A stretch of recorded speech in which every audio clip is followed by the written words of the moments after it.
Si contamos con una función derivable, f, entonces su derivada de f' también es una función. Y entonces uno podría calcular la derivada de f'.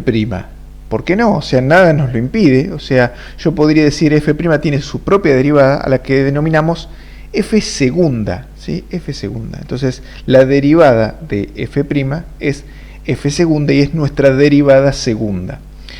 Entonces, obtener la derivada segunda implica derivar sucesivamente dos veces una función. Entonces, la derivada segunda de f es, bueno, saco f' y luego a f' la derivo nuevamente. ¿Sí? Entonces, f segunda se denomina derivada segunda de f porque es la derivada de f y la expresamos, bueno, como f segunda de esta manera, ¿sí? Como dijimos en notación de Lagrange, o si no, la notación de Leibniz es un poquito más complicada, sería la derivada con respecto a x de la derivada de y con respecto a x. Entonces, como para simplificar, para hacer más compacta la notación y no tenés que escribir todo esto, lo que se ha hecho es, bueno, hacer esta notación que es este d cuadrado, o sea, no es un exponente, sino que se refiere a la derivada segunda de y con respecto a x dos veces. ¿Sí? Entonces esa es la notación de Leibniz en cuanto a derivada segunda. Bien, entonces vamos a hacer un ejercicio, ¿no? Un ejemplo, y vamos a obtener la derivada segunda de esa función. X por coseno de x dice halle e interprete la derivada segunda de esa función.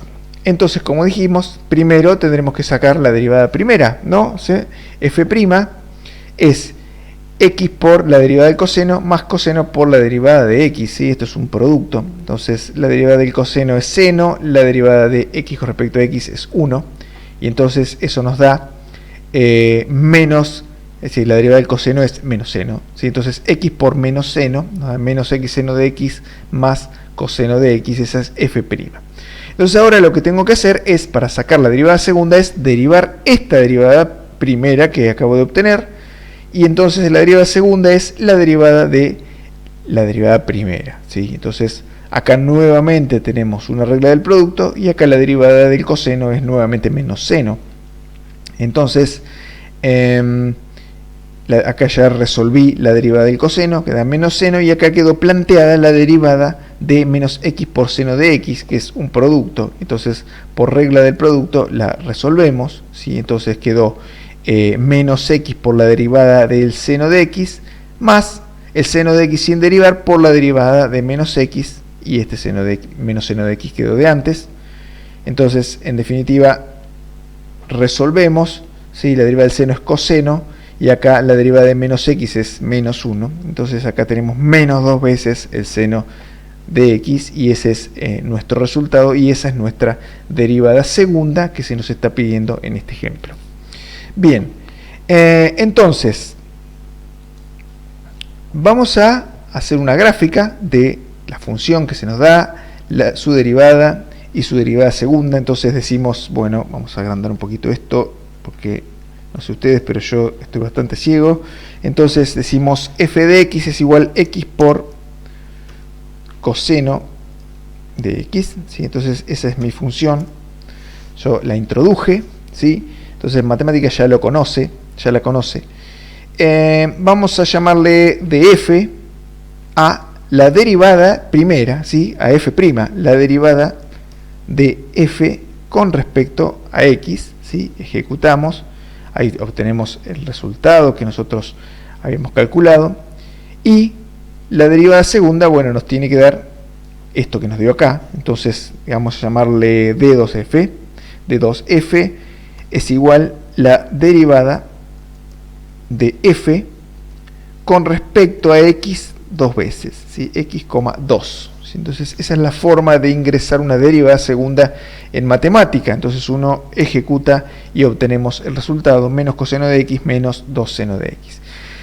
Fíjense que yo podría haber, en vez de haber derivado dos veces la función f, ¿sí? En vez de haber derivado dos veces la función f que está acá, podría haber derivado de f. Entonces si yo digo la derivada de f con respecto a x, me tiene que dar exactamente lo mismo. Entonces yo ejecuto y claramente eso es así, La derivada de la derivada primera me da la derivada segunda. Bien, entonces vamos a graficar estas funciones, ¿sí? Entonces vamos a utilizar plot como siempre, ¿sí? Para graficar varias funciones utilizamos la llave, entonces las vamos enumerando, decimos f, ¿sí? df, ¿sí? y d2f, y le damos un intervalo. Entonces estos son funciones trigonométricas, entonces le decimos que x esté, por ejemplo, entre menos pi y pi, por ejemplo, para decir algo, ¿sí? Entonces ejecutamos y acá están. Bien, ¿cuál es cuál? Bueno, podemos identificarlas, por ejemplo, con una opción que se llama Plot Legends, como me diga la leyenda, que me ponga una leyenda que me diga cuál es cuál en la función. Y acá me sugiere, por ejemplo, expressions. Expressions son las expresiones de la función. Entonces lo que me va a hacer es, me va a indicar qué color corresponde a cada expresión. Entonces ahí ejecutamos y decimos, esta es f, la azul, esta es la derivada, que es la naranjita, y esta es la verde, es la derivada segunda.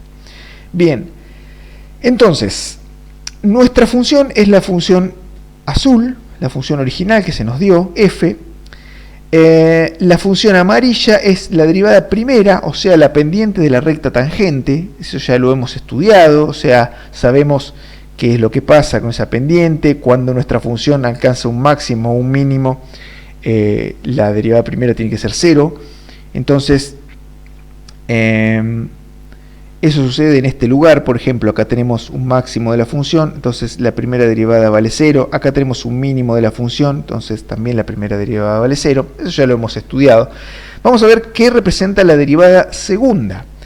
Bien, la derivada segunda, al ser la derivada de la pendiente de la recta tangente, ¿sí? Recordemos que la derivada primera es la pendiente de la recta tangente, entonces la derivada segunda es la razón de cambio de la pendiente de la recta tangente. Es decir, cómo va cambiando a medida que cambia x, cómo cambia la pendiente de la recta tangente, aumenta o disminuye. Eso es lo que nos está diciendo la derivada segunda. Entonces, pensemos en, por ejemplo, este tramo de la función azul, ¿sí? Este tramo que está acá, ¿sí? Desde más o menos desde por acá hasta este valor. Entonces, ¿cómo sería la recta tangente en esta zona de nuestra función f? Bueno, la pendiente de la recta tangente en este lugar es negativa, ¿no? ¿Estamos de acuerdo? Si nosotros trazamos una pendiente de la recta tangente en estos puntos, es negativa, pero va siendo cada vez menos negativa, ¿sí? O sea, va aumentando hasta que en un momento pasa a ser 0 y luego empieza a ser positiva y va aumentando, cada vez más positiva, etc. Entonces, lo que sucede es que si bien acá es negativa, va aumentando, o sea, va dejando de ser negativa, va siendo cada vez menos negativa hasta que es 0 y luego sigue aumentando. Entonces, eso es lo que nos indica la derivada segunda, que la pendiente va creciendo, o sea, va aumentando. Era negativa, pero va siendo cada vez menos negativa hasta que pasa a ser 0 y luego pasa a aumentar. Entonces, la derivada segunda en esa zona es positiva. Fíjense que esta curva verde está por encima del eje X. Entonces quiere decir que la derivada segunda es positiva. Nos indica que la pendiente de la recta tangente va creciendo, va aumentando. La razón de cambio de la pendiente de la recta tangente es positiva. Entonces la pendiente de la recta tangente va aumentando en esta zona. Pensémoslo en esta otra zona que está acá, o sea, a partir del 0 en adelante, y ahí fíjense que la derivada segunda es negativa. Y lo que quiere decir es que la pendiente de la recta tangente va disminuyendo. Si bien acá, en esta zona, pensemos en la curva azul, la recta tangente tiene pendiente positiva, si uno aumenta la x desde acá en adelante, va viendo que, va siendo cada vez menos positiva, digamos, cada vez más chica la pendiente, hasta que en este momento es 0 la pendiente, y luego pasa a ser negativa. Entonces, la pendiente va decreciendo, va disminuyendo, y eso está dado porque la derivada segunda tiene un valor negativo, como si uno puede observar, la curva verde está por debajo del eje de x en este lugar. Bien, entonces, volviendo a la presentación, vamos a ver algo un poquito más genérico, ¿sí? Supongamos que tenemos la función igual f de x, que es esta curva celestita. Entonces pensemos en cómo es la recta tangente sobre esta curva. Acá fíjense es negativa, ¿sí? En un momento pasa por 0 y luego pasa a ser positiva. Entonces las pendientes van aumentando cuando uno mueve la X hacia la derecha. Entonces eso nos dice que la derivada segunda es positiva porque las pendientes aumentan. En el caso de que las pendientes vayan disminuyendo, fíjense, acá es positiva, pero la pendiente es menor, acá pasa por 0 y acá pasa a ser negativa, o sea, en definitiva el valor de la pendiente va bajando, va disminuyendo. Entonces la derivada segunda será negativa y las pendientes disminuyen. Si la derivada segunda nos da intervalos de concavidad de la función original, la función f. Entonces, si la derivada segunda es mayor que 0, la función se dice que es cóncava hacia arriba, ¿sí? Cóncava hacia arriba como que tiene una apertura hacia arriba. En realidad se asocia a la curvatura. Entonces, uno podría trazar un radio de curvatura. Si pensamos en dibujamos un círculo acá tangente, entonces podríamos dibujar un radio de curvatura o trazar un radio de curvatura hacia arriba, y eso se asocia a que sea cóncava hacia arriba.